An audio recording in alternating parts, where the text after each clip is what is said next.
엔진의 굉음이 서울의 무더운 아스팔트 위에서 아지랑이처럼 피어올랐다. 헬멧 속에서 한유라.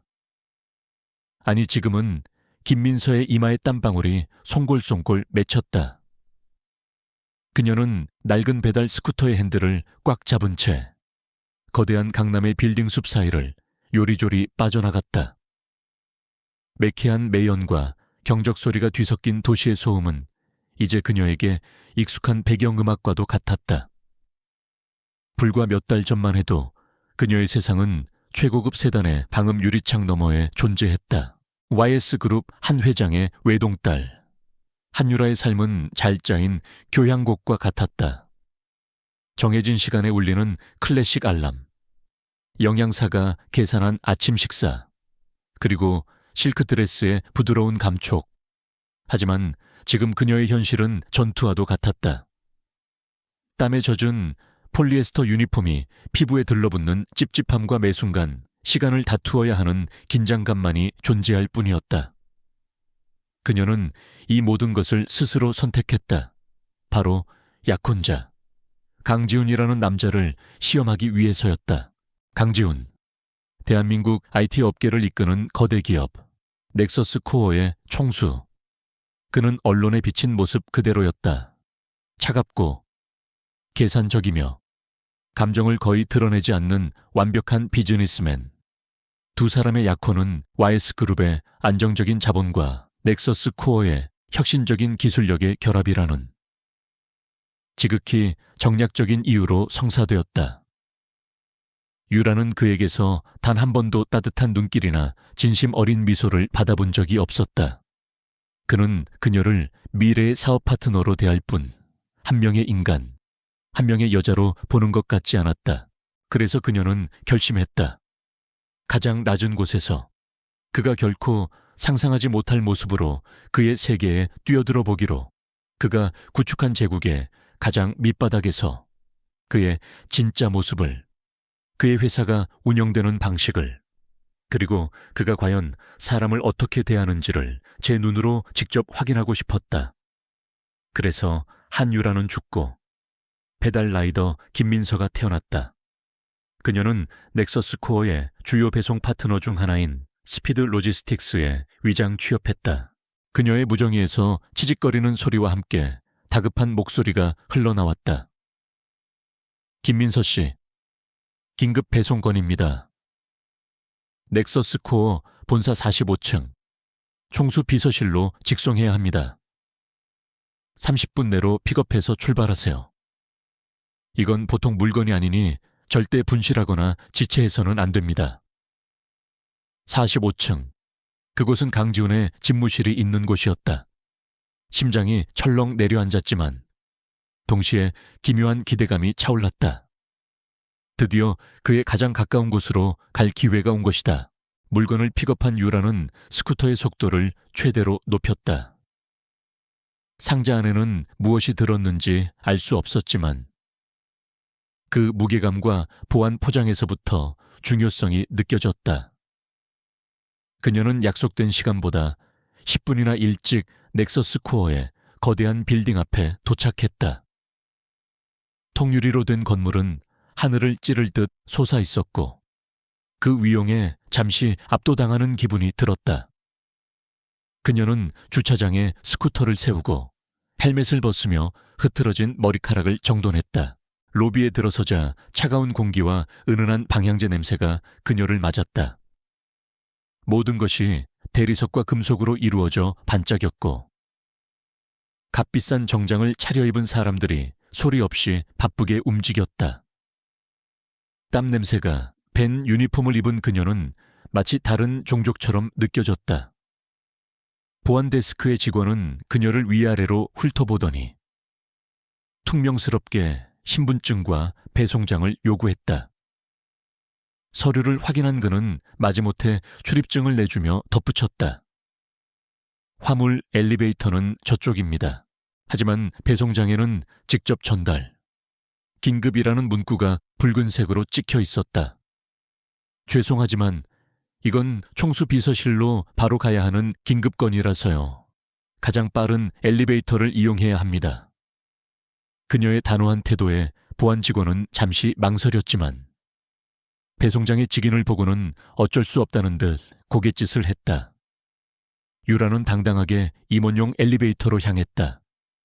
금속 문이 소리 없이 열리고 그녀는 상자를 든 채 안으로 들어섰다. 엘리베이터가 부드럽게 상승하는 동안 유라는 거울에 비친 자신의 모습을 보았다.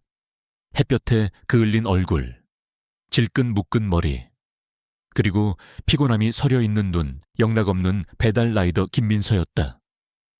그녀는 한유라의 흔적을 완벽하게 지웠다고 생각하며 씁쓸하게 미소 지었다. 45층에 도착하자 문이 열리고 고요하고 위압적인 복도가 나타났다. 복도 끝에 총수 집무실이라는 명패가 보였다. 그녀는 심호흡을 하고 그쪽으로 걸어갔다. 비서실 문을 열기 직전 복도 반대편에서 여러 명의 발소리가 들려왔다. 유라는 본능적으로 몸을 돌렸다. 그리고 그를 보았다. 강지훈. 그는 회색 정장을 완벽하게 차려입고 몇 명의 임원들에게 둘러싸여 복도를 걸어오고 있었다. 그의 얼굴에는 어떤 감정도 담겨 있지 않았다. 그는 무언가 지시를 내리고 있었고 주변 사람들은 긴장한 채 그의 말을 경청했다. 유라는 순간 숨을 멈췄다. 약혼식과 몇 번의 식사 자리에서 본 모습보다 훨씬 더 권위적이고 냉철해 보였다. 그의 시선이 아주 잠깐 무심코 그녀에게 닿았다. 그의 눈동자는 그녀의 얼굴을 스치고 유니폼을 인지한 뒤 아무것도 아니라는 듯 즉시 비서에게로 향했다. 그 1초 남짓한 순간 그의 눈에는 어떠한 호기심이나 관심도 없었다. 그는 그녀를 본 것이 아니었다. 그저 배달원이라는 기호를 인식했을 뿐이었다. 유라는 심장이 차갑게 식는 것을 느꼈다. 어쩌면 당연한 일이었다. 지금의 그녀를 알아볼 리가 없었다. 하지만 서운한 감정이 드는 것은 어쩔 수 없었다. 지훈이 그녀를 지나쳐 자신의 집무실로 들어가 버리자 유라는 잠시 멍하니 서 있었다. 그녀의 손에 들린 상자가 유난히 무겁게 느껴졌다. 그녀는 정신을 차리고 비서실로 들어가 책상에 앉아있던 여비서에게 물건을 건넸다.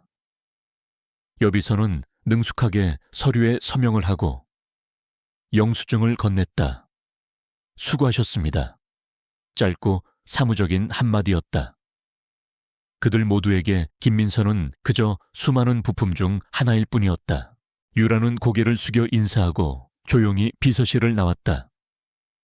다시 엘리베이터를 타고 1층으로 내려오는 동안 그녀는 아무 생각도 할 수 없었다.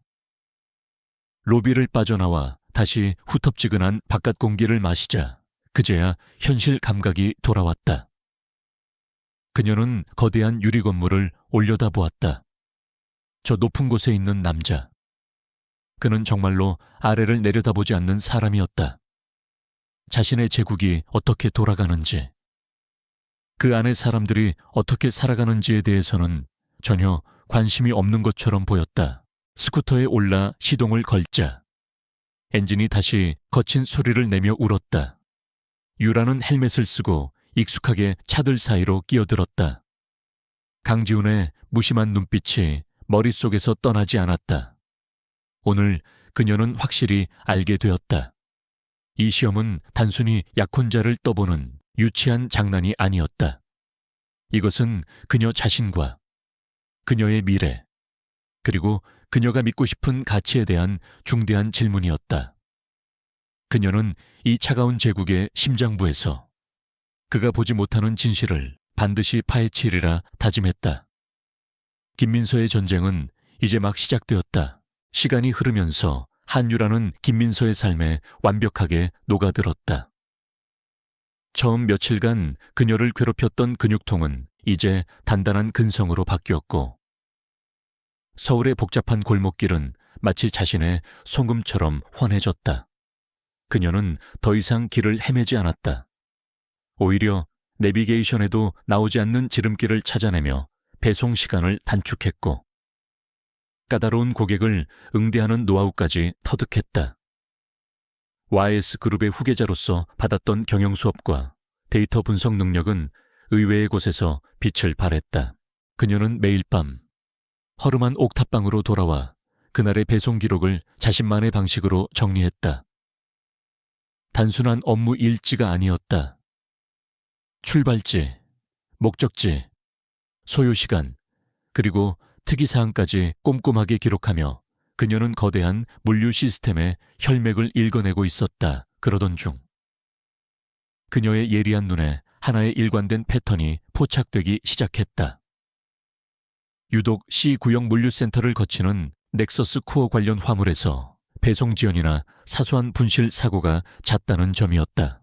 공식적인 사유는 언제나 비슷했다. 전산 처리 오류, 차량 배차 문제, 물량 과부하. 하지만 다른 센터에서는 거의 발생하지 않는 문제들이 유독 C센터에서만 반복되는 것은 분명 석연치 않았다. 그녀의 직감이 경고등을 켰다. 완벽해 보이는 강지훈의 제국에도 보이지 않는 균열이 존재하고 있었다. 그녀의 시험은 이제 새로운 국면을 맞이하고 있었다. 약혼자의 인성을 떠보는 것을 넘어 그의 사업 능력까지 검증하게 된 셈이었다. 아, 또 박만식 그 인간 때문에 열불 터져 죽겠네. 휴식 시간에 자판기 커피를 뽑아 마시던 베테랑 라이더 초에 반장이 거친 욕설을 내뱉었다. 그의 옆에 있던 젊은 라이더도 맞장구를 쳤다. 그러게 말입니다. C센터만 가면 사람을 아주 개 취급한다니까요. 자기 기분 내키는 대로 규칙을 바꿨다가 트집 잡아서 벌금을 매기니 나만 아는 돈이 있겠어요. 그들의 대화에 유라, 즉 민선은 조용히 귀를 기울였다. 박만식 C 물류센터의 현장 소장이었다. 동료 라이더들 사이에서 그의 평판은 최악이었다. 불합리한 규정을 남발하고 자신에게 밉보인 라이더에게는 일부러 배송이 까다로운 물건만 배정하는 등 그의 갑질은 끝이 없었다. 최 반장은 분이 안 풀리는 듯 담배 연기를 길게 내뿜으며 말했다. 그놈 때문에 그만둔 사람이 한둘이 아니야. 그런데도 넥서스 코어에서는 왜 저런 인간을 가만두는지 모르겠어. 위에다 잘 보이는 뭔가가 있는 게 분명해. 그날 오후 유라는 C센터로 직접 가야 할 일이 생겼다. 넥서스 코어의 연구소로 들어가는 정밀 부품 픽업 건이었다. 소문으로만 듣던 곳에 직접 발을 들이자 혼란스러운 분위기가 그녀를 압도했다. 화물은 아무렇게나 쌓여 있었고 직원들의 얼굴에는 활기라고는 찾아볼 수 없었다. 그녀가 접수처에 배송장을 내밀자 직원은 턱짓으로 한쪽 구석을 가리켰다. 저기 박 소장님한테 가서 직접 결제 받으세요. 오늘부터 규정이 바뀌었답니다. 유라는 어이없는 표정을 감추고 사무실로 향했다. 문을 열자 기름진 머리를 한 중년 남자가 다리를 책상에 올린 채 신문을 보고 있었다. 박만식이었다. 그는 유라를 아래 위로 훑어보더니 귀찮다는 듯 말했다. 신입인가 얼굴이 낯선데 규정 몰라 이런 중요한 물건은 베테랑들만 담당하는 거야. 그의 말투에는 노골적인 무시와 경멸이 담겨 있었다. 배차는 본사에서 지시한 겁니다. 서류 확인하시고 결제 부탁드립니다. 유라는 침착하게 응수했다. 박만식은 그녀의 당당한 태도가 마음에 들지 않는다는 듯 서류를 빼앗아 대충 훑어보았다. 그러고는 트집을 잡기 시작했다. 서류에 담당자 서명이 빠졌잖아. 이거 일 없으면 물건 못 내줘. 분명히 전달받은 서류에는 모든 것이 완벽했다. 그가 지적한 부분은 원래 비워두는 칸이었다. 소장님, 이 부분은 원래 수령 후에 받는 서명란입니다. 규정집에도 그렇게 나와 있습니다. 그녀가 차분히 반박하자 박만식의 얼굴이 벌개졌다. 그는 자리에서 일어나 율에게 손가락질을 하며 소리쳤다. 어디서 신임 나부랭이가 말대꾸야. 내가 규정이라면 규정인 거야. 물건 받고 싶으면 연구소 담당자한테 전화해서 지금 당장 여기로 오라고 해. 명백한 갑질이자 시간 끌기였다. 이 부품은 연구소의 중요한 프로젝트에 사용될 것이라 1분 1초가 급한 상황이었다. 유라는 그의 눈을 똑바로 쳐다보며 그의 눈동자에서 스치는 비열한 즐거움을 읽었다. 그는 자신의 권력을 확인하며 희열을 느끼는 유형의 인간이었다. 한편 같은 시각 넥서스 코어 45층의 회의실에서는 냉기가 감돌았다. 강지훈은 거대한 스크린에 떠있는 실적 보고서를 날카로운 눈으로 응시하고 있었다. 그래프의 한 부분이 그의 심기를 건드렸다. 물류 비용이 지난 분기 대비 12% 증가했습니다. 원자재 가격 상승분을 감안하더라도 비정상적인 수치입니다. 원인이 무엇일지 윤 전무, 그의 낮은 목소리에 회의실의 임원들이 마른 침을 삼켰다. 윤 전무가 진땀을 흘리며 대답했다. 그게 시스템 노후화와 최근 급증한 물량 때문에 배송 지연이 발생하면서 추가 비용이. 지훈은 그의 말을 잘랐다. 변명은 듣고 싶지 않습니다. 데이터는 거짓말을 하지 않아요. 시스템 문제는 작년에 이미 개선했고 물량 증가는 예상 범위 내입니다. 어딘가에서 비효율이 발생하고 있다는 뜻입니다. 당장 물류 시스템 전체에 대한 감사를 실시하고 일주일 안에 보고서를 올리세요. 특히 비용이 가장 많이 증가한 지점부터 철저하게 파악하도록. 그의 지시에 누구도 이의를 제기하지 못했다. 지훈은 답답한 마음에 넥타이를 살짝 풀었다. 그는 거대한 배의 선장이었다. 배 밑바닥에 작은 구멍 하나가 배 전체를 침몰시킬 수도 있다는 것을 그는 잘 알고 있었다. 하지만 그 구멍이 정확히 어디에 있는지 그는 아직 알지 못했다. 그저 막연한 문제의식과 데이터상의 경고 신호만을 감지하고 있을 뿐이었다. 그는 창밖으로 펼쳐진 도시를 내려다보았다. 수많은 사람들이 바쁘게 움직이는 저 거대한 개미굴 속에서 그의 제국을 좀먹는 존재가 누구일지 가늠조차 할 수 없었다. 결국 유라는 1시간 넘게 C센터에서 실랑이를 벌인 후에야 겨우 물건을 받아 나올 수 있었다. 연구소 담당자와 수십 통의 전화를 하고 나서였다. 약속된 시간보다 30분이나 늦어버렸다. 그녀는 스쿠터에 시동을 걸며 박만식의 오만한 얼굴을 떠올렸다. 단순한 갑질이나 비효율의 문제가 아니었다. 그는 의도적으로 넥서스 코어의 업무를 방해하고 있었다. 그리고 그 뒤에는 분명 무언가 다른 목적이 숨어 있을 터였다. 그녀의 심장이 세차게 뛰기 시작했다. 이것은 더 이상 강지훈을 시험하는 놀이가 아니었다. 거대한 음모에 실마리를 발견한 것일지도 모른다. 며칠 뒤 스피드 로지스틱스 사무실은 아침부터 살얼음판 같은 긴장감에 휩싸였다. 넥서스 코어에서 파견된 보안팀 직원들의 날카로운 눈빛이 분주하게 움직이는 라이더들을 훑었다. 사건이 터진 것이다. 넥서스 코어에 차세대 반도체 시제품이 담긴 특급 보안 화물이 운송 도중 감쪽같이 사라지고 그 자리에는 같은 무게의 모래주머니가 담긴 상자가 대신 놓여 있었다. 모든 정황은 배송을 담당했던 신입 라이더 이진우를 범인으로 지목하고 있었다. 이진우는 이제 막 20살을 넘긴 순박하고 성실한 청년이었다. 그는 사색이 된 얼굴로 보안팀과 박만식 소장 앞에서 벌벌 떨고 있었다. 박만식은 기다렸다는 듯이 그를 몰아붙였다. 이 자식, 내가 처음부터 알아봤어.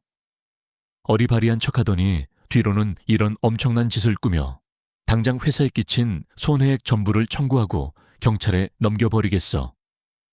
그의 고함 소리에 진우는 거의 울음을 터뜨릴 지경이었다. 한쪽에서 이 광경을 지켜보던 유라의 미간이 좁혀졌다.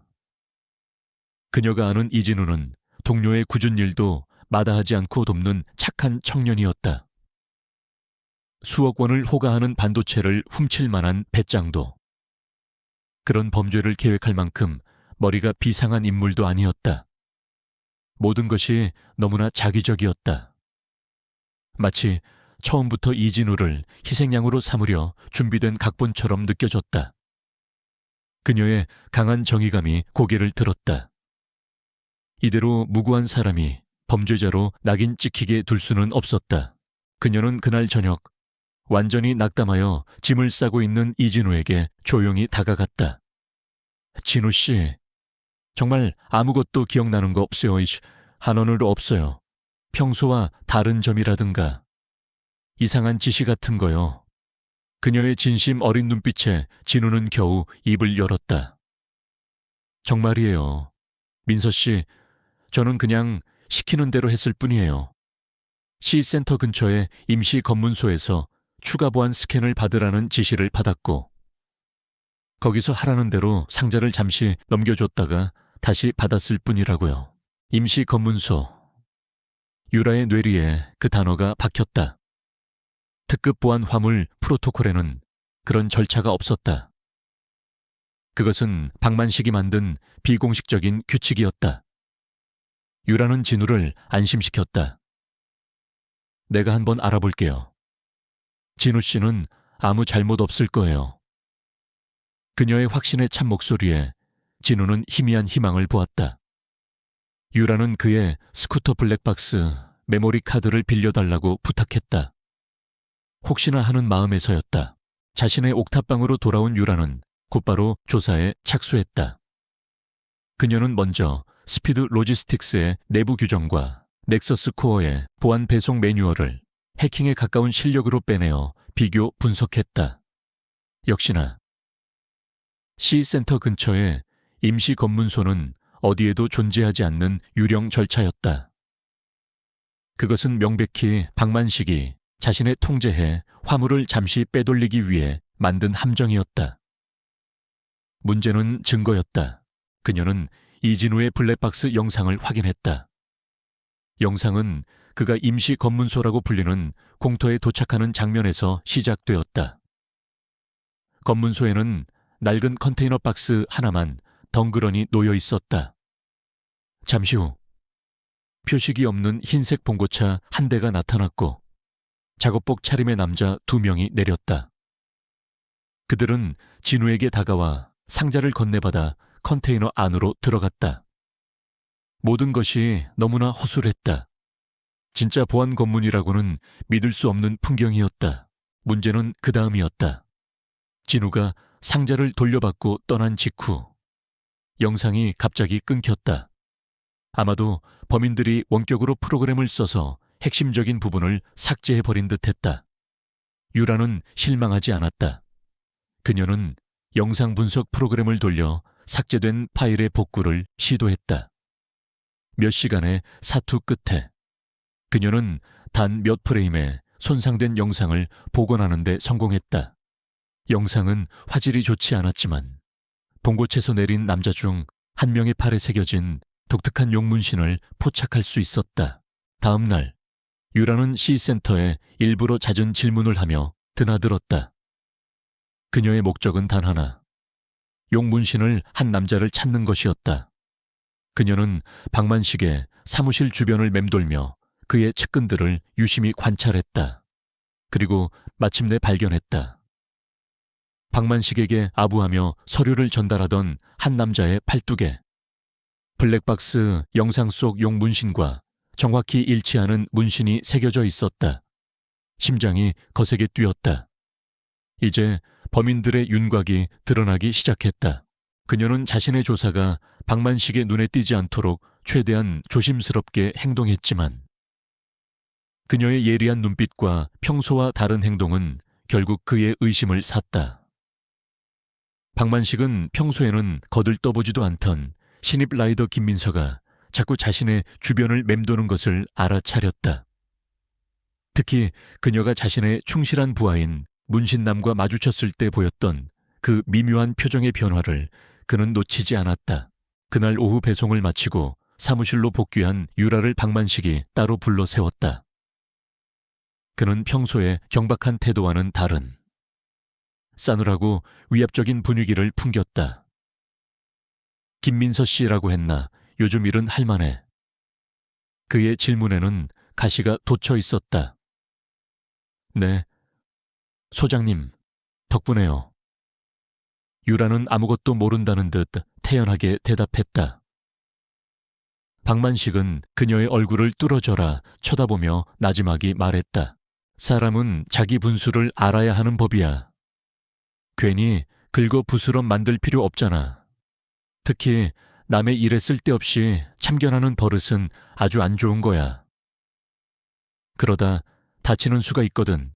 똑똑한 아가씨 같은데. 내 말이 무슨 뜻인지 잘 알겠지. 노골적인 협박이었다. 그의 눈빛은 이진우 사건에 더 이상 끼어들지 말라는 무언의 경고를 보내고 있었다. 유라는 그와 시선을 피하지 않고 똑바로 마주했다.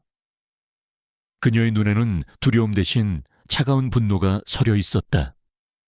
이제 이 싸움은 단순히 진실을 밝히는 것을 넘어 그녀 자신과의 싸움이 되었다. 박만식의 경고는 빈말이 아니었다. 그날 이후 김민서를 향한 그의 교묘한 괴롭힘이 시작되었다. 배차 시스템은 마치 그녀를 겨냥한 듯 최악의 배송건들만 골라 할당했다. 폭우가 쏟아지는 날에는 산사태 위험이 있는 산동네로, 폭염이 내리쬐는 날에는 엘리베이터 없는 낡은 아파트의 꼭대기층으로 무거운 생수 묶음을 배달해야 했다. 어떤 날은 우범지대로 악명 높은 부두창고 지역으로 심야 배송을 보내기도 했다.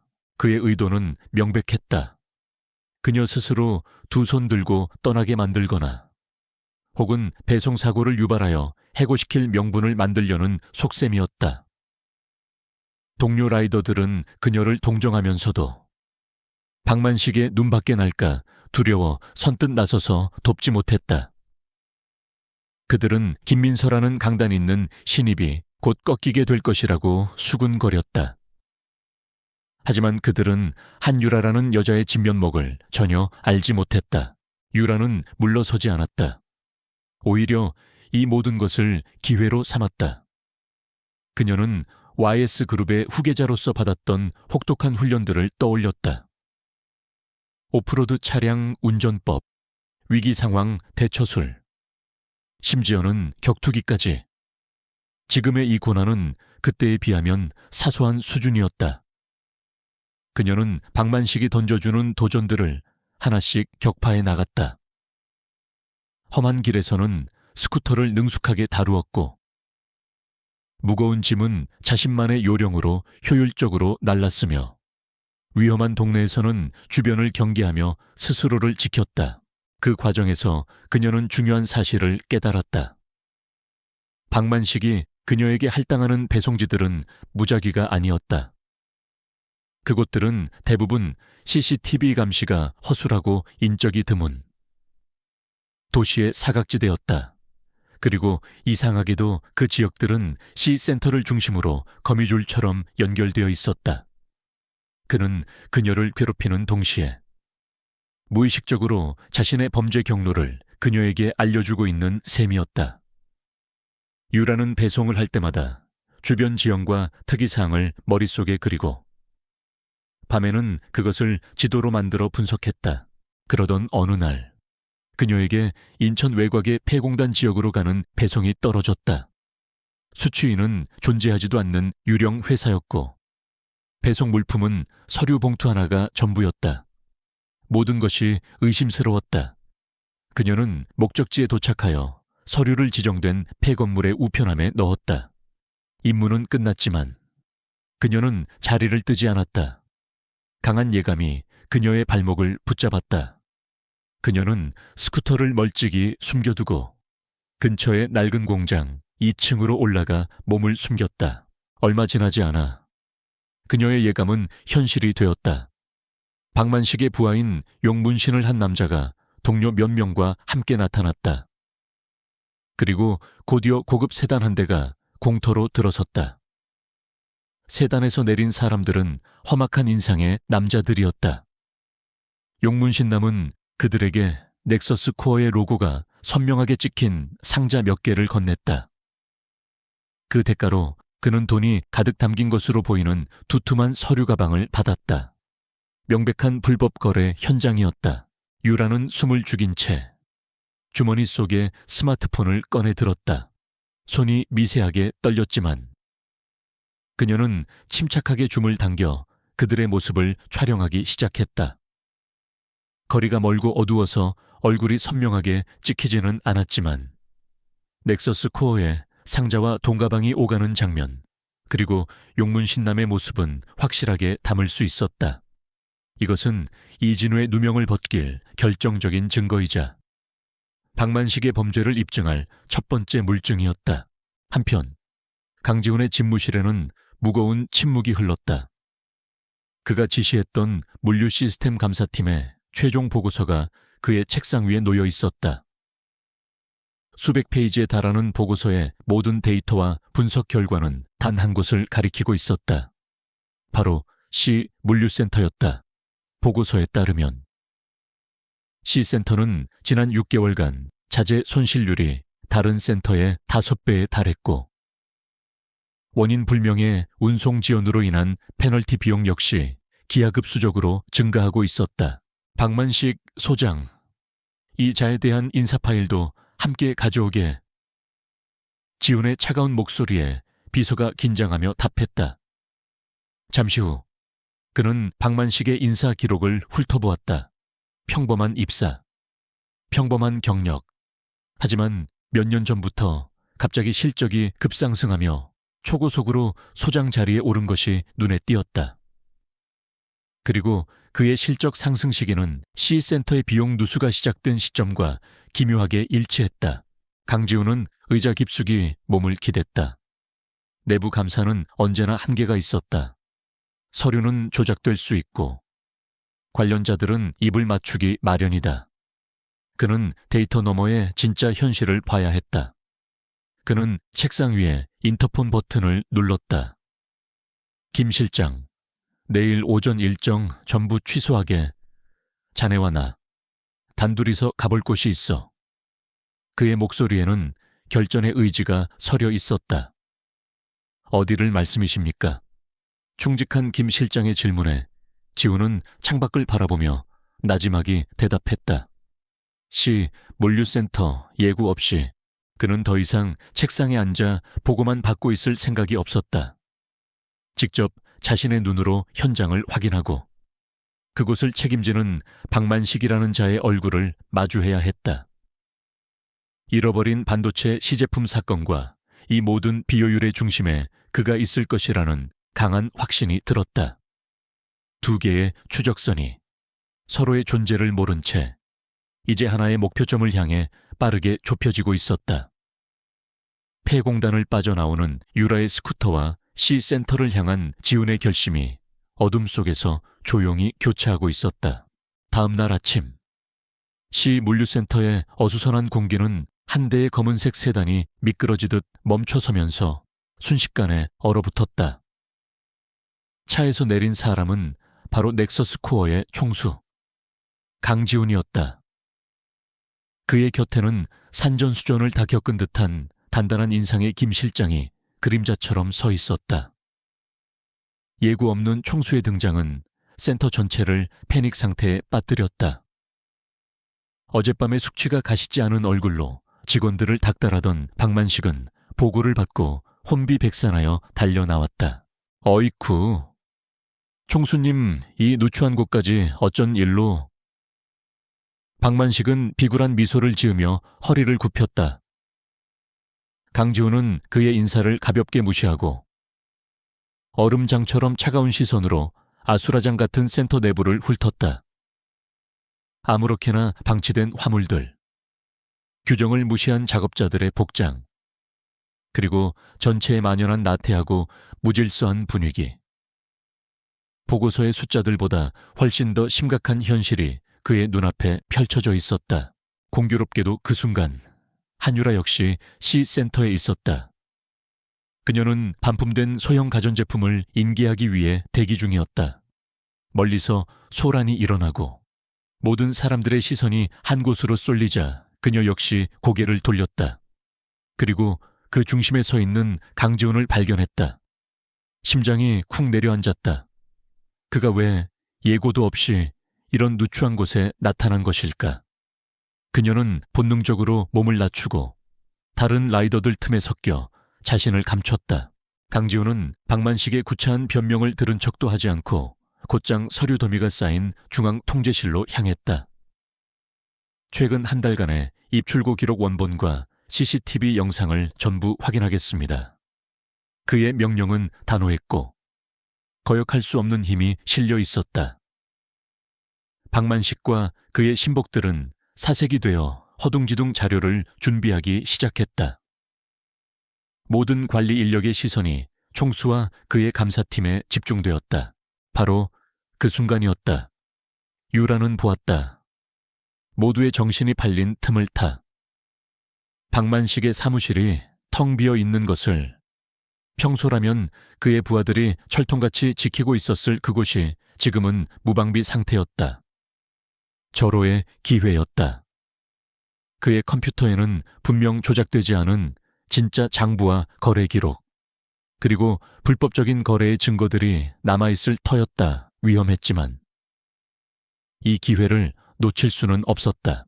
유라는 결심을 굳혔다.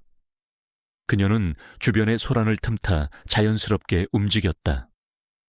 아무도 그녀를 주목하지 않았다. 그녀는 창고 구석의 비상계단을 통해 2층 관리실 복도로 조용히 잠입했다. 발소리를 죽인 채 박만식의 사무실 문 앞에 다다랐다. 문은 다행히 잠겨 있지 않았다. 그녀는 심호흡을 한번 하고 조심스럽게 문을 열고 안으로 들어갔다. 사무실 내부는 그의 인격처럼 지저분하고 탐욕스러웠다. 책상 위에는 경마 잡지가 널려 있었고 컴퓨터 화면에는 주식 거래창이 켜져 있었다. 그는 총수가 들이닥친 와중에도 자신의 사리사욕을 챙기려 했던 모양이다. 유라는 지체 없이 미리 준비해온 초소형 고속 USB를 컴퓨터에 꽂았다. 그리고 관련 파일들을 통째로 복사하기 시작했다. 화면의 파란색 복사 진행 막대가 그녀의 심장 박동처럼 느리게, 그러나 꾸준히 차올랐다. 바로 그때였다. 복도 저편에서 강지훈의 낮고 차가운 목소리와 박만식의 아첨하는 목소리가 점점 가까워져 왔다. 사무실에 개인 컴퓨터까지 전부 확인해야겠습니다. 뭔가 숨기는 게 없다면 협조하시겠지요. 박 소장 심장이 멎는 듯했다. 파일 복사는 이제 막 80%를 넘어서고 있었다. 그녀는 초조하게 화면을 노려보았다.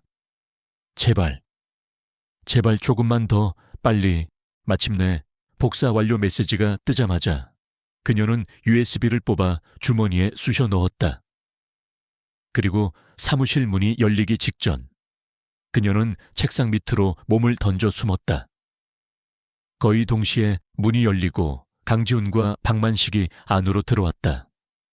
유라는 숨을 죽였다. 그녀의 눈에 들어온 것은 완벽하게 닦인 강지훈의 구두와 흠잡을 데 없이 떨어지는 그의 바지 라인이었다. 그는 그녀가 숨어있는 책상 바로 앞에 서 있었다. 장부 상태가 엉망이군요. 회계 원칙을 전혀 모르는 사람처럼 일 처리를 해놨습니다. 지훈의 목소리는 분노를 억누른 듯 고요했지만 그 안에 담긴 서술은 박만식을 얼어붙게 만들었다. 유라는 그의 목소리를 이렇게 가까이서 듣는 것은 처음이었다. 그의 몸에서 나는 옅은 향수 냄새가 책상 밑에 먼지 낀 공기를 갈랐다. 잡히면 모든 것이 끝장이었다. 그녀의 정체가 탄로 나는 것은 물론이고 절도와 불법 침입 혐의까지 뒤집었을 터였다. 다행히 지훈은 서류 몇 개를 훑어본 뒤 더 이상 흥미가 없다는 듯 몸을 돌렸다. 여기는 이쯤 해두고 실제 화물 보관 창고를 보죠. 그들이 사무실을 나가고 문이 닫히자 유라는 거의 탈진한 상태로 책상 밑에서 기어 나왔다. 온몸이 식은땀으로 젖어 있었다. 그녀는 잠시 벽에 기댄 채 가쁜 숨을 몰아쉬었다. 잡힐 뻔했다는 공포감과 함께 그의 존재를 너무나도 가까이에서 느꼈다는 기묘한 떨림이 온몸을 감쌌다. 혼란을 틈타 무사히 C센터를 빠져나온 유라는 곧장 자신의 옥탑방으로 향했다. 그녀는 떨리는 손으로 노트북에 USB를 연결하고 복사해온 파일들을 열었다. 그 안에는 그녀의 상상을 훨씬 뛰어넘는 거대한 비리의 증거들이 담겨 있었다. 박만식의 이중 장부, 대포 통장으로의 자금 흐름, 그리고 용문신남을 비롯한 내부 공모자들과의 대화 기록까지. 하지만 가장 충격적인 것은 암호화된 파일 안에 숨겨져 있던 채팅 기록이었다. 박만식은 누군가에게 정기적으로 업무를 보고하고 지시를 받고 있었다. 그는 단지 실행책일 뿐. 이 모든 것을 뒤에서 조종하는 윗선이 존재했다. 그 윗선은 마스터라는 코드네임을 사용했다. 채팅 기록을 통해 유추해본 결과 마스터는 넥서스 코어의 내부 정보와 의사결정 구조에 매우 정통한 인물이었다. 박만식 같은 현장 소장이 아니라 훨씬 더 높은 곳에 있는 내부자임이 틀림없었다. 유라는 싸늘해진 노트북 화면을 응시했다. 그녀가 상대해야 할 적은 단순한 부패한 관리자가 아니었다. 강지훈의 제국 심장부에 뿌리내린 훨씬 더 거대하고 위험한 존재였다. 한유라의 작은 옥탑방은 거대한 음모를 파헤치는 비밀스러운 작전 본부로 변해 있었다. 그녀는 며칠 밤낮으로 컴퓨터 화면에서 눈을 떼지 못했다. 잠은 사치였고 식사는 키보드 옆에 놓인 에너지바와 커피로 대신했다. 박만식의 컴퓨터에서 빼낸 데이터는 거대한 빙산의 일각에 불과했다. 그녀는 그 데이터를 단서 삼아 YS그룹의 정보팀에서 어깨너머로 배운 모든 지식과 해킹 기술을 총동원하여 더 깊은 곳으로 파고들었다. 그녀는 마스터라는 코드네임의 주인을 찾아야 했다. 암호화된 채팅 기록은 직접적인 단서를 남기지 않았지만 그 안에는 그의 오만함이 묻어나는 흔적들이 있었다. 마스터는 종종 넥서스 코어의 이사회에서만 논의될 법한 극비사항들을 언급하며 박만식을 압박했다. 이번 주 이사회에서 신규 투자 안건은 부결될 것이니 자금 문제는 다른 루트로 해결해. 혹은 강지훈이 다음 주 상하이 출장을 가니 그쪽 라인에 문제를 일으키기 좋은 기회다. 유라는 이 단서들을 퍼즐 조각처럼 맞추기 시작했다. 그녀는 넥서스 코어의 과거 공시자료, 언론 보도, 그리고 재계 인물들의 동향을 샅샅이 뒤졌다. 마스터가 언급한 시점에 이사회 회의록을 찾아내고 강지훈의 비공개 해외 출장 일정을 알아내며 용의자의 범위를 좁혀나갔다. 그리고 마침내 모든 증거가 단 한 사람을 가리키고 있음을 발견했다. 바로 넥서스 코어의 이병철 전무였다. 이병철, 그는 넥서스 코어의 창립 멤버 중 한 명이자 현재 이사회에서 강지훈에게 유일하게 대적할 수 있는 실권을 쥔 인물이었다. 그는 언제나 온화한 미소와 합리적인 태도로 자신을 포장했지만 그 이면에는 현 총수인 강지훈에 대한 깊은 질투와 권력욕이 도사리고 있었다. 그는 강지훈의 아버지가 갑작스럽게 경영권을 아들에게 넘겨주었을 때 자신이 그 자리에 앉아야 했다고 굳게 믿는 사람이었다. 유라가 이병철의 개인 서버에 접근했을 때 그녀는 그의 진짜 계획을 마주하고 소름이 돋았다. 이것은 단순히 자금을 횡령하는 수준의 비리가 아니었다. 이병철은 넥서스 코어의 경쟁사인 해외의 거대 IT 기업과 손을 잡고 의도적으로 회사를 안에서부터 무너뜨리고 있었다.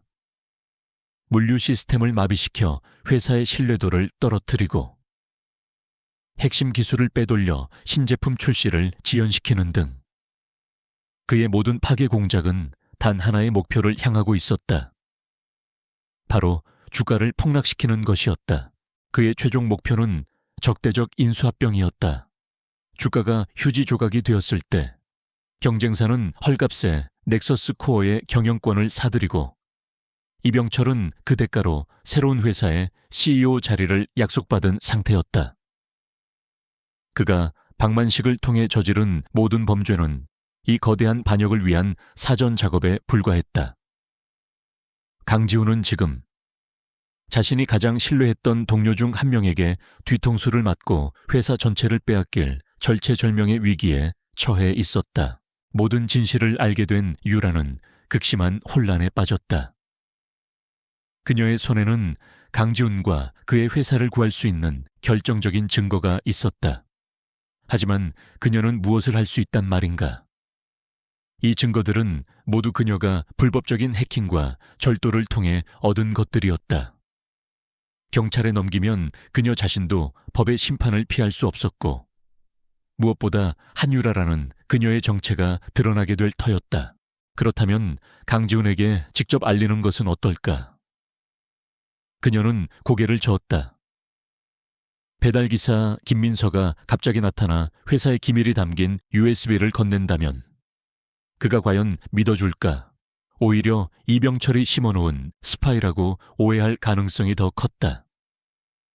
자신의 정체를 밝히는 것은 최후의 수단이었지만 그것은 그녀가 시작했던 시험의 본질을 완전히 무너뜨리고 그와의 관계를 회복 불가능한 상태로 만들 수도 있었다.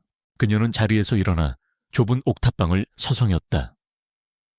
창밖으로 보이는 넥서스 코어의 거대한 빌딩이 마치 위태로운 모래성처럼 느껴졌다. 그녀는 강지훈의 얼굴을 떠올렸다. 언제나 차갑고 무심했지만 시센터에서 보여주었던 그의 날카로운 통찰력과 회사를 지키려는 단호한 의지는 진짜였다. 그는 자신의 제국을 사랑하고 있었고 그것을 지키기 위해 고군분투하고 있었다. 그녀는 더 이상 그를 시험의 대상으로만 볼 수 없었다. 유라는 결심을 굳혔다. 그녀는 전면에 나설 수 없다. 그렇다면 그림자 속에서 싸우는 수밖에 한유라도 김민서도 아닌 제3의 인물이 되어야 했다. 누구도 정체를 알 수 없는 유령. 시스템 속에 존재하는 목소리가 되어 그에게 경고를 보내고 진실의 조각들을 던져 주어야 했다. 그가 스스로 적의 실체를 깨닫고 방역에 나설 수 있도록 길을 열어주는 것. 그것이 지금 그녀가 할 수 있는 유일하고도 최선의 방법이었다. 그녀는 다시 컴퓨터 앞에 앉았다. 이제부터 그녀의 전쟁은 새로운 방식으로 시작될 것이었다. 이병철이라는 거대한 적의 실체를 마주한 유라는 며칠 동안 깊은 고민에 빠졌다. 정보를 어떻게 강지훈에게 전달할 것인가? 그녀의 머릿속은 복잡한 경우의 수로 가득 찼지만 어떤 방법도 확실한 해답처럼 보이지 않았다. 그러다 문득 그녀는 아버지라면 무언가 알고 있지 않을까 하는 생각이 들었다. YS그룹의 한 회장은 재계의 산증인이었고 넥서스 코어의 내부 사정이나 이병철이라는 인물에 대해 자신이 모르는 것을 알고 있을지도 몰랐다. 그녀는 오랜만에 김민서의 허름한 유니폼을 벗고 한유라의 모습으로 본가에 들어섰다.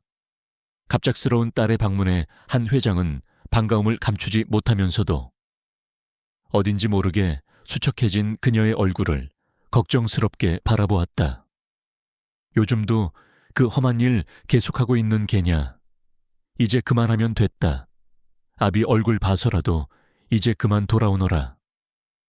아버지의 애정, 어린 걱정의 유라는 잠시 마음이 흔들렸지만 아직은 때가 아니었다.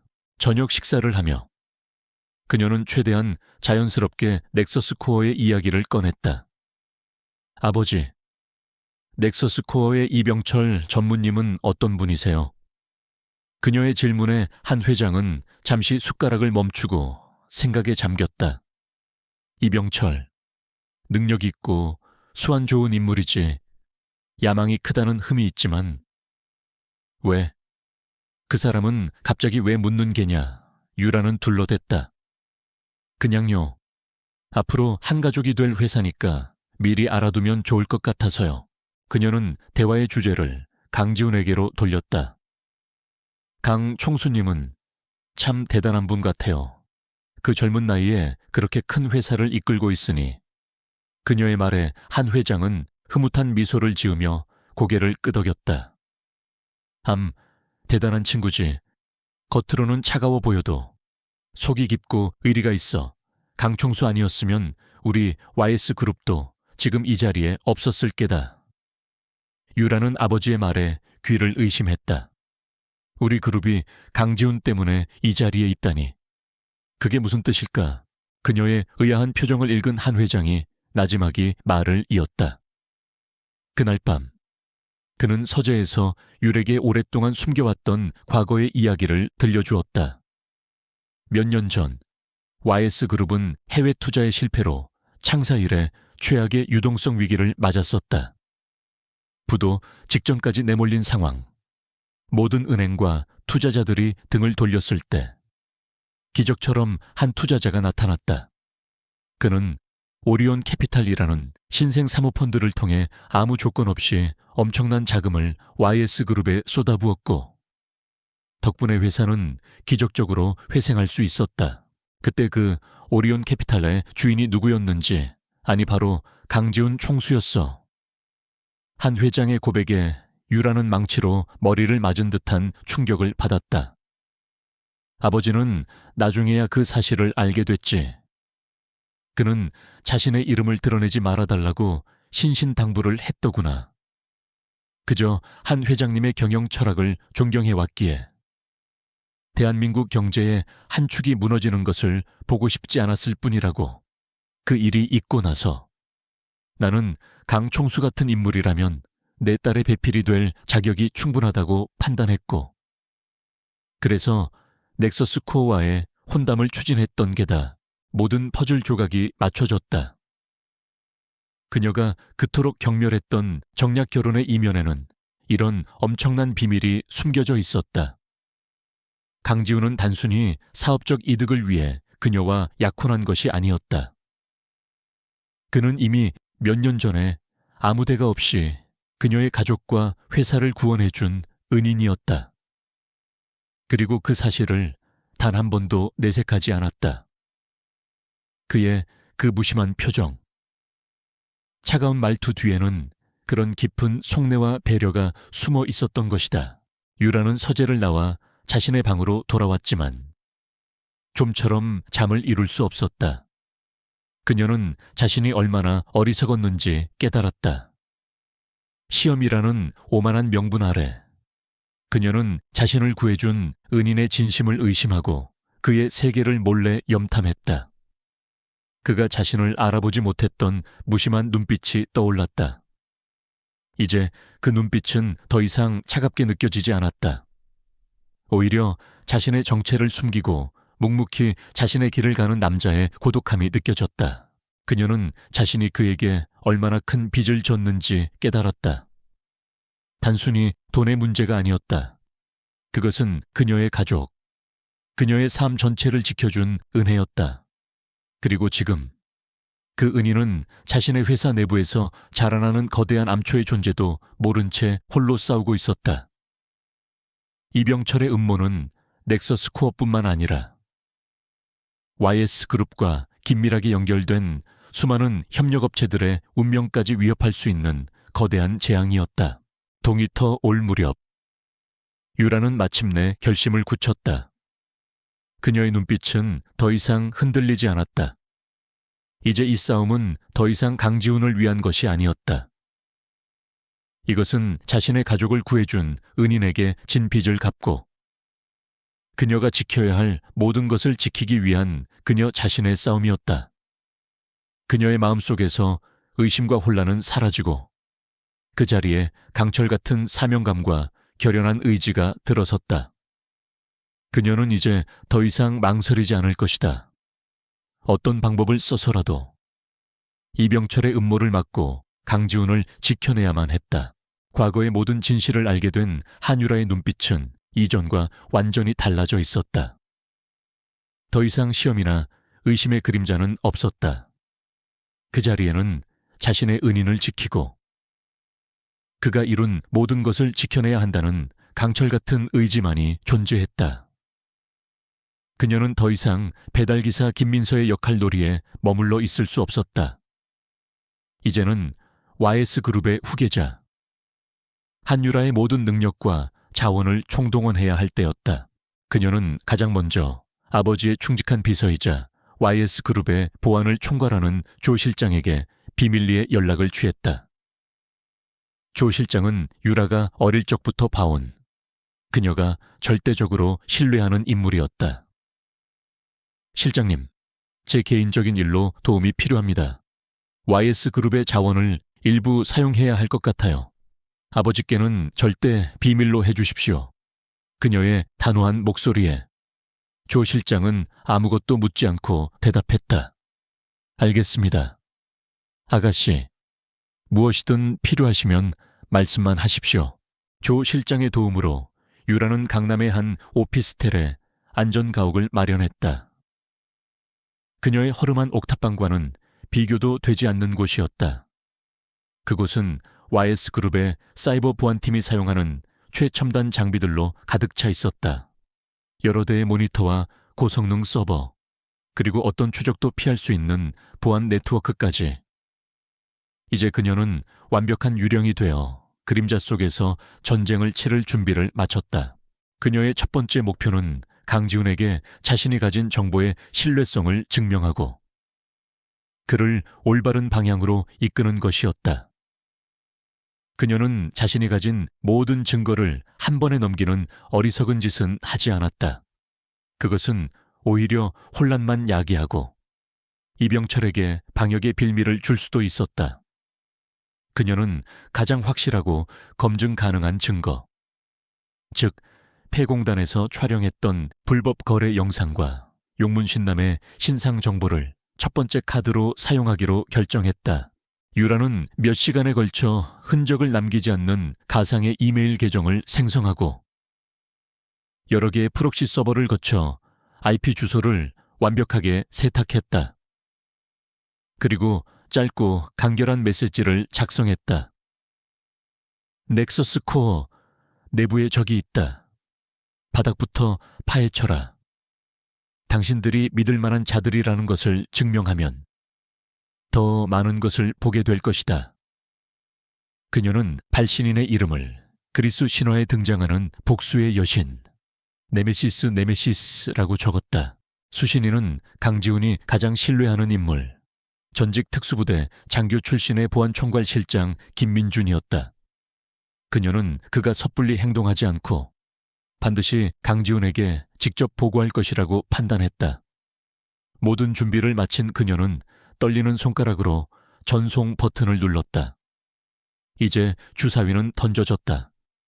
그녀의 메시지가 강지훈에게 가닿고 그가 이것을 어떻게 받아들이느냐에 모든 것이 달려 있었다. 한편 넥서스 코어의 보안 통제실에서는 비상이 걸렸다. 외부로부터의 출처불명의 이메일 한 통이 모든 방화벽을 뚫고 김민준 실장의 개인 메일함에 도착한 것이다.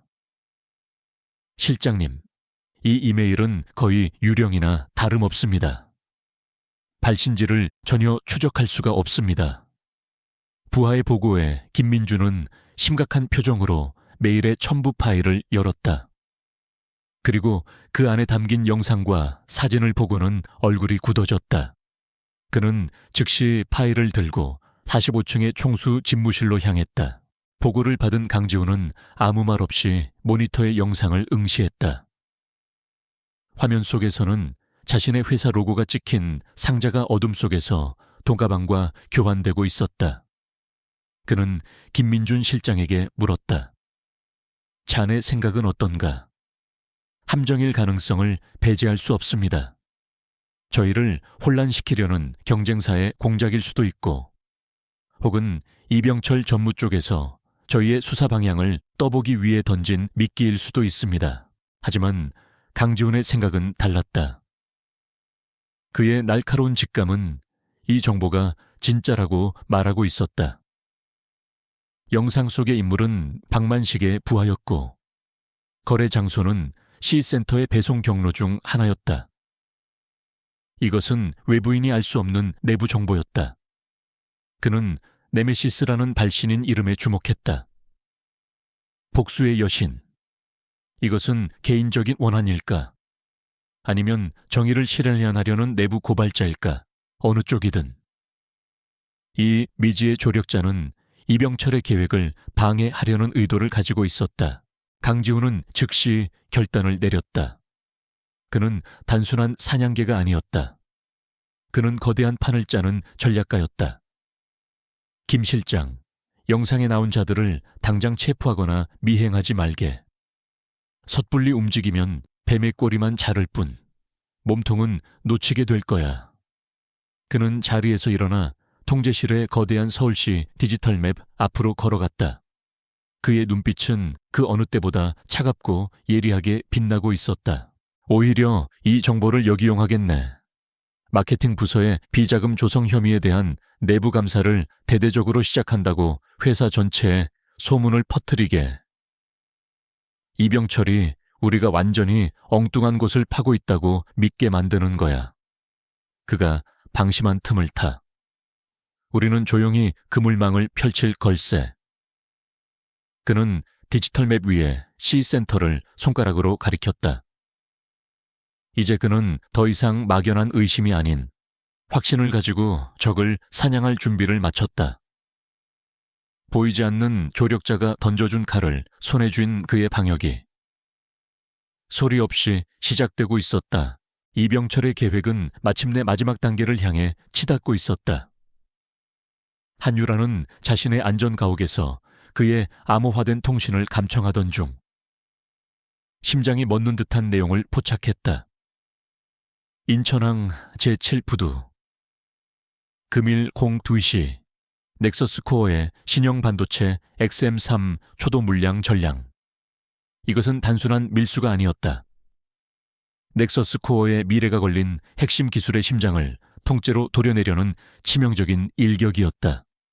주가는 폭락할 것이고 적대적 M&A는 성공할 터였다. 그녀는 지체할 시간이 없었다. 손가락이 보이지 않을 속도로 키보드를 두드리며 그녀는 자신이 확보한 모든 정보를 마지막 메시지에 담았다.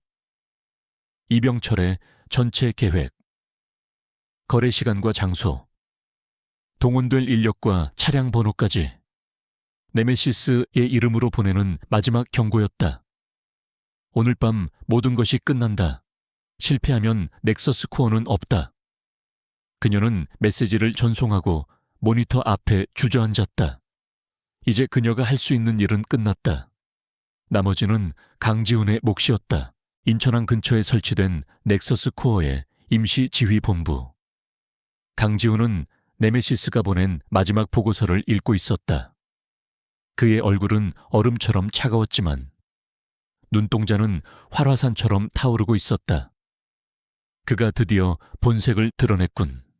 그는 옆에 있던 김민준 실장에게 명령했다. 항만 경찰과 협조하여 제7부두 주변에 포위망을 구축하게. 단, 우리가 신호를 주기 전까지는 절대 모습을 드러내선 안 돼.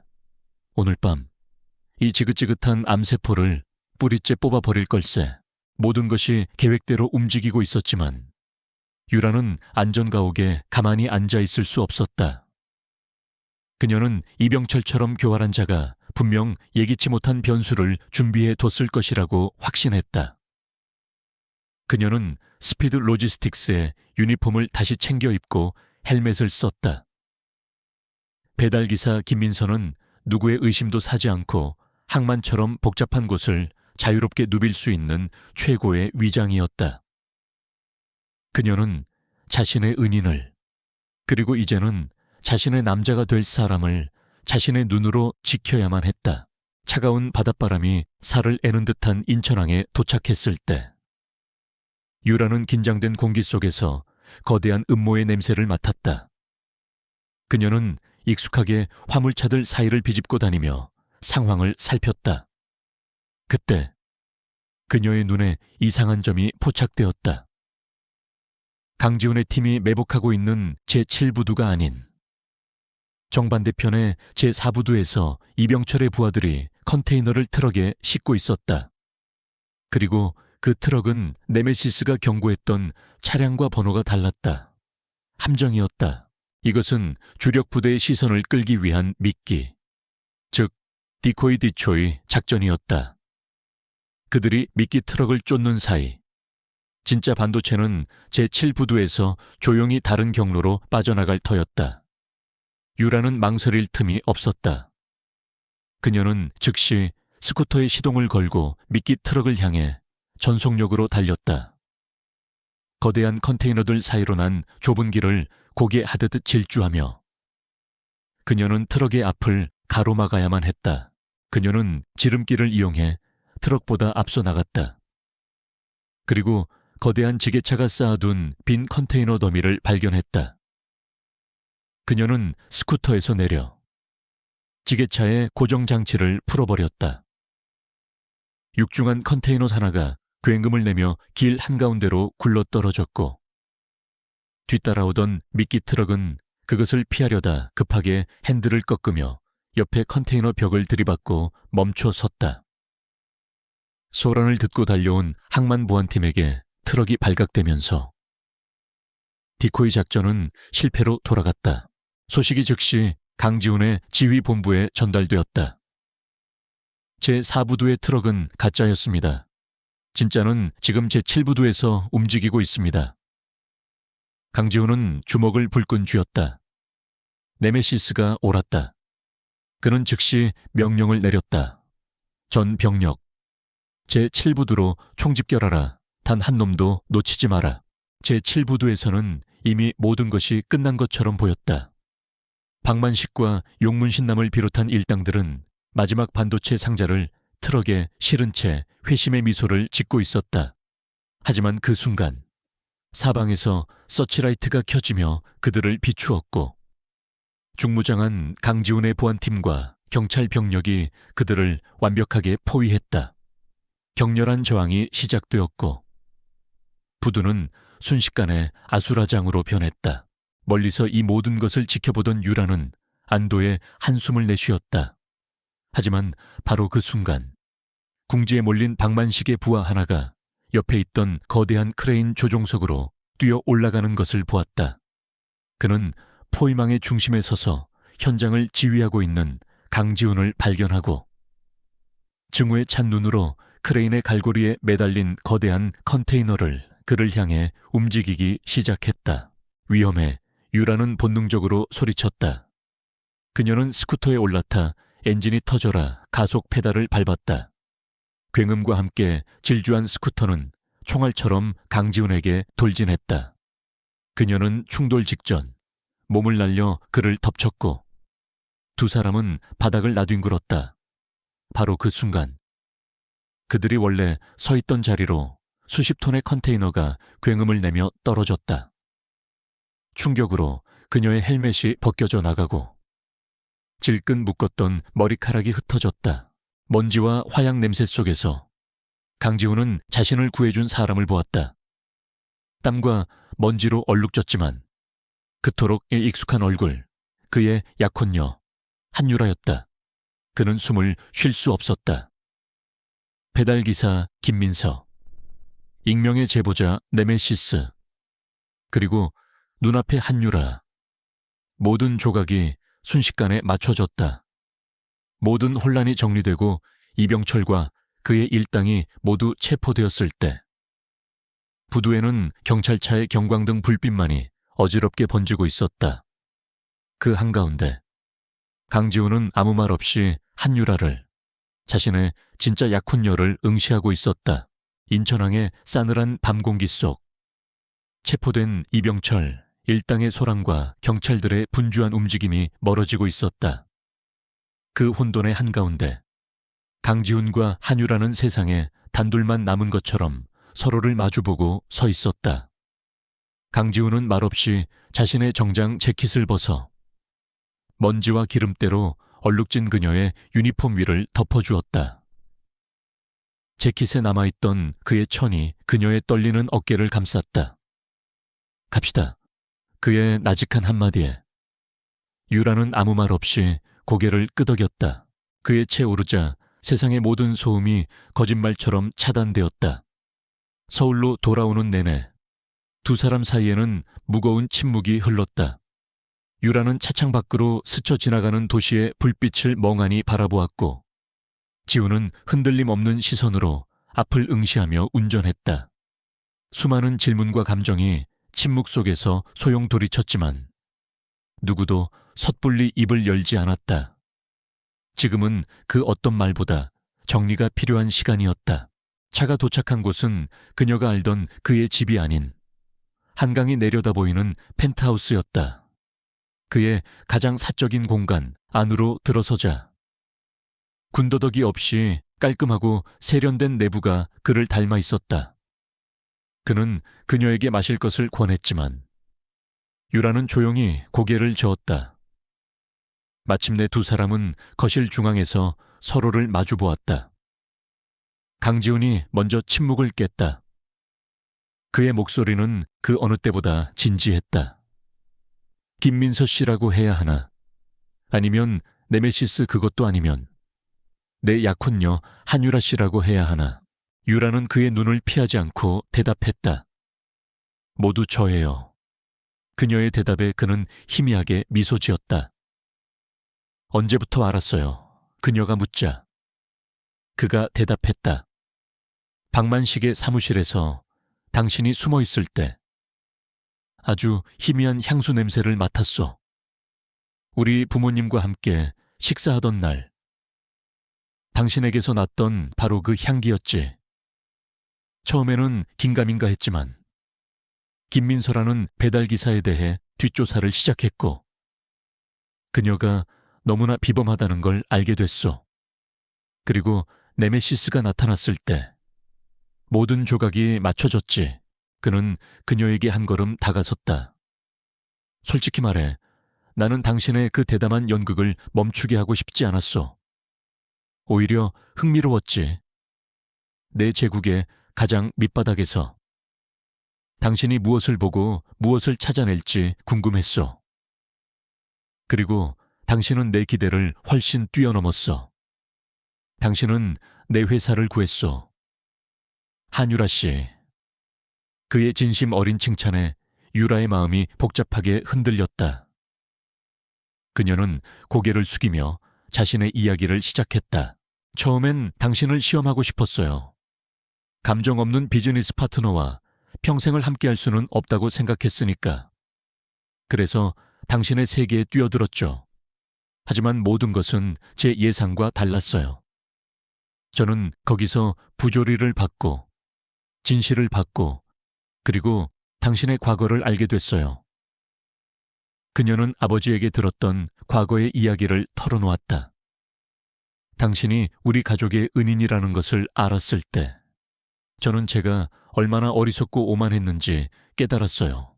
이 모든 건 당신을 시험하기 위한 연극이 아니라 은혜를 갚아야 할 나의 전쟁이 되었던 거예요. 모든 비밀과 오해가 테이블 위에 쏟아졌다. 강지훈은 그녀의 고백을 묵묵히 들어준 뒤 자신의 이야기를 했다. 한 회장님은 이 재계에서 보기 드물게 강직한 분이셨소. 그런 분이 세운 회사가 부도덕한 자본에 무너지는 것을 보고 싶지 않았을 뿐이요. 그래서 도왔던 거고 그 대가로 무언가를 바란 적은 단 한 번도 없었소. 약혼은 그 이후에 순수하게 YS그룹과의 파트너십이 우리 회사의 미래에 도움이 될 거라는 경영자로서의 판단이었지. 그는 잠시 말을 멈추고 그녀의 눈을 깊이 들여다보았다. 그의 눈빛은 더 이상 차갑지 않았다. 그 안에는 존중과 감탄, 그리고 이전에는 볼 수 없었던 따뜻한 감정이 담겨 있었다. 하지만 이제는 아니오. 나는 YS그룹의 후계자가 아니라 자신의 힘으로 거대한 악과 싸워 이긴 한유라라는 여자를 원하오. 우리의 아버님들이 정해준 약혼은 이제 무효로 합시다. 그의 말에 유라의 심장이 철렁 내려앉았다. 하지만 그의 다음 말이 그녀의 모든 불안을 녹여버렸다. 그는 그녀의 손을 부드럽게 잡았다. 그리고 이제 강지훈이라는 한 남자로서 당신에게 정식으로 청혼하고 싶소. 나의 사업 파트너가 아니라 나의 인생 파트너가 되어 주시겠소. 그의 눈빛에는 한치의 거짓도 없었다. 유라는 그제야 깨달았다.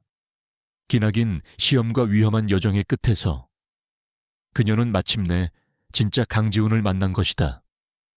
그녀는 눈물을 머금은 채 세상에서 가장 환한 미소로 대답했다. 네, 그럴게요.